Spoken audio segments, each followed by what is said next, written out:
Hello, this is Darren Pulsifer. After decades of raising a family and building a career, I've decided to chase my dream and get my doctorate.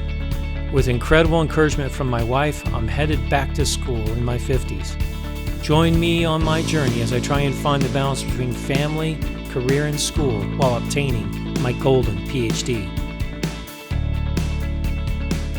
On today's episode of the Golden PhD, we're working up to the deadline, week 7. Hey, this has been a really chaotic week this last week. I've only got 1 week left in one of my classes, and I've got 5 weeks left in another class. I'm running 2 classes at the same time. Big week this week, big projects too, and I got close to running out of time. In fact, it was really up to the very last minute that I was able to get something done. So this week, what I learned was don't save everything to the last minute. I really didn't save it to the last minute. I started working on papers on Friday. I didn't finish till Sunday, but I really enjoyed the topics this week in my innovation class. Not so much in the project management class, and I'll tell you why here in a little bit. Let's first look at my innovation class. This week was a really good topic. It was on global innovation adoption. How can I take an innovation and make it so that it doesn't just fit into one geography, so that it can spread throughout the world, right? Because that's what everyone wants to do with their innovations. What I found was some really interesting things. I studied the challenges and barriers to getting innovation to proliferate across the world. And I found this really cool story about a health industry that wanted to just teach people an innovation of boiling water to get rid of water-borne disease. You think, hey, that's not that big of an innovation. Well, it really is an innovation because it saves people's lives. It's a simple thing to do. And these doctors went into the Peruvian Amazon jungle and were trying to teach the people there the simple thing of boiling water could save lives. Turns out that in these cultures, that when you boiled water, it means that someone was very sick and was going to die. So when these doctors came and said, hey, you can prevent illness by boiling water, it just didn't mesh. So the cultural differences threw it off. And it took them almost 3 years of convincing them that, hey, the diseases are born in the water, and if you boil it, it kills them. It's funny, we laugh at that, but cultural differences are a big deal when it comes to adopting innovation. Some other really cool things. One was what they called incongruent structure and technology. And this was really prevalent in Japan. In the turn of the millennium, the Japanese were far ahead of everyone else when it came to smart apps on their phones. They were using their phones as credit cards.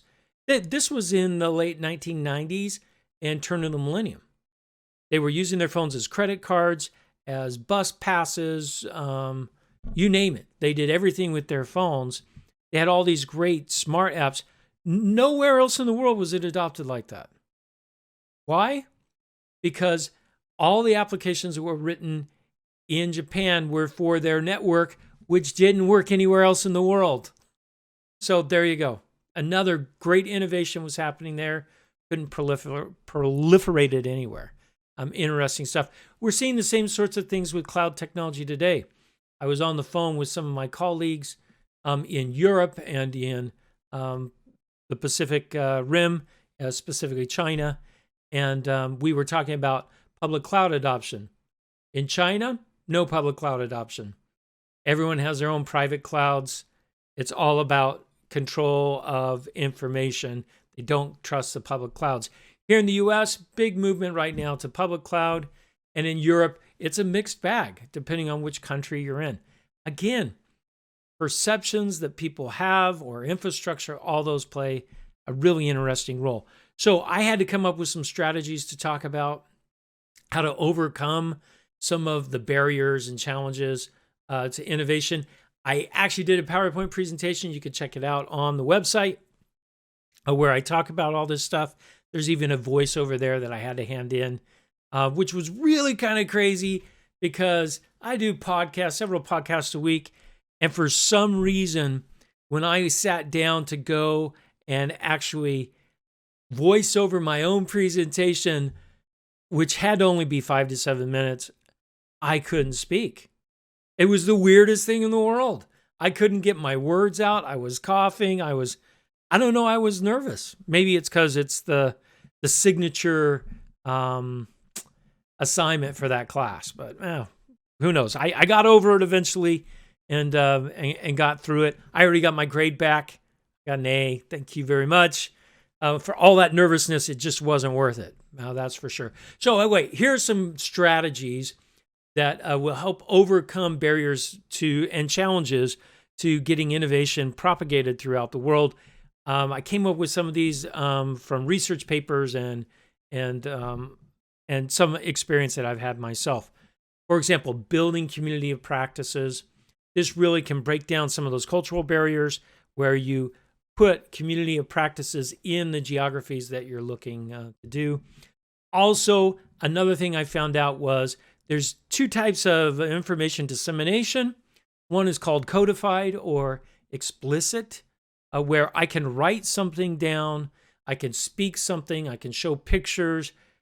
That's a way of transferring knowledge from one culture to another. And then there's another kind that's called tacit information. This one I had to look up. I had no idea what tacit meant. Now I do, and it's really kind of cool. Tacit means there's information there that I can only gain through experience. Now, I have some children, you guys know who you are, that are tacit learners. They only learn through experience, not through reading or listening to their dad speak to them for sure, but they learn through experience. And there are innovations out there that are really tacit. You have to see it to believe it. You have to experience it to understand it. Some people say baseball's like that. If you've ever sat down and tried to explain baseball to someone that's never seen it before, it kind of has that feel to it. Another interesting thing, and there was a lot of research around this, in countries, they were trying to figure out why some countries were better at adopting new innovations than others.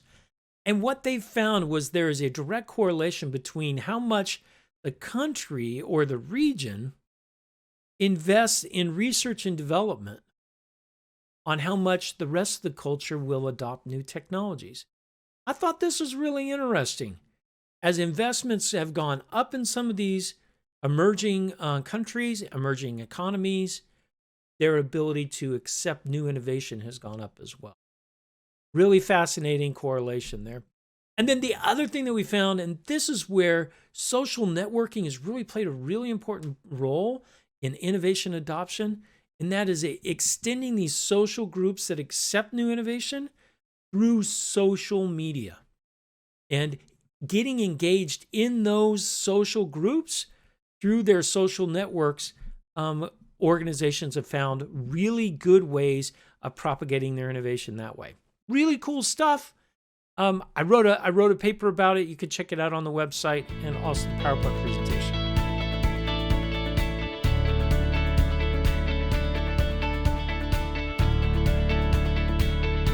Now that's my innovation class. I'm really enjoying that one. My second class is project management.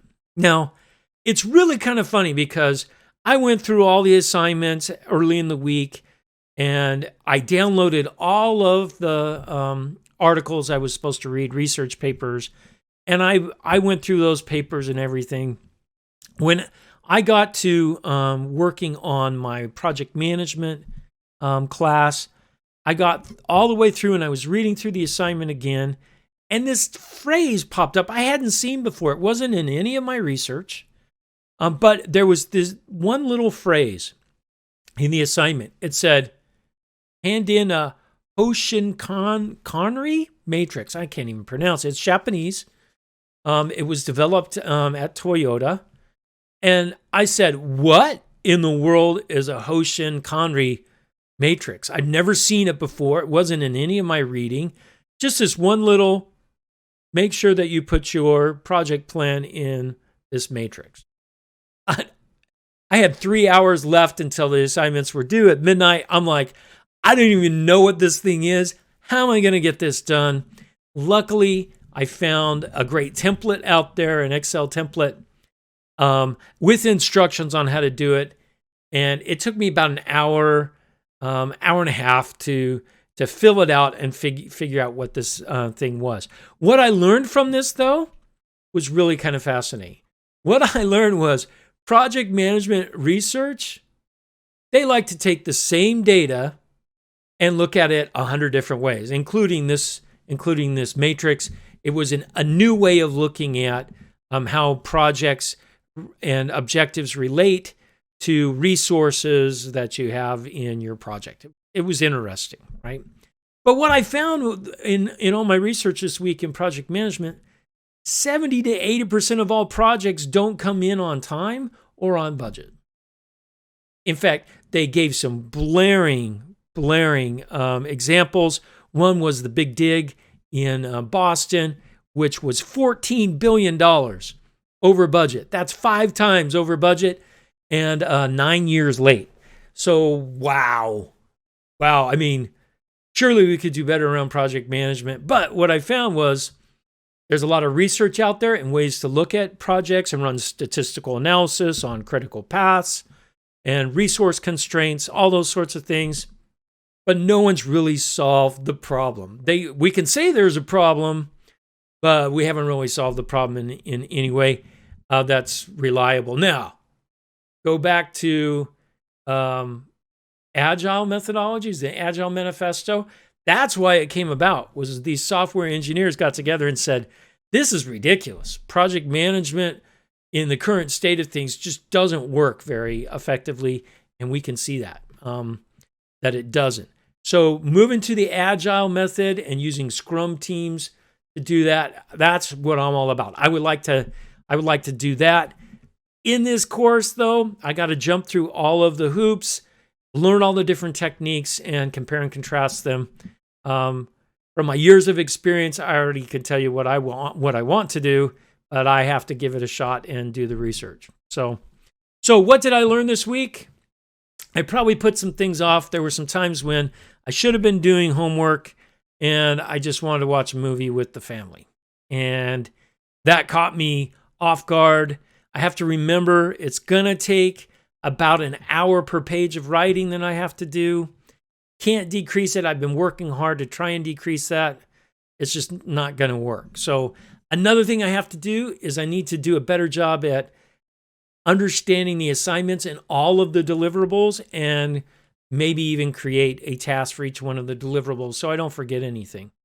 That would have been really disastrous after spending, tens and 20 hours on a project to miss a bunch of points because I forgot a matrix, a Hushan Carney matrix. That would have been really bad.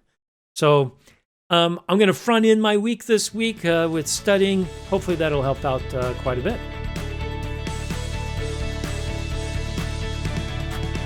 Thank you for listening to Golden PhD today. I hope you liked the episode. If you did, give us 5 stars on your favorite podcast site, and then subscribe to our YouTube channel. Also, you can find out more information about Golden PhD at goldenphd.org. Until next week, go out and chase your own golden dreams.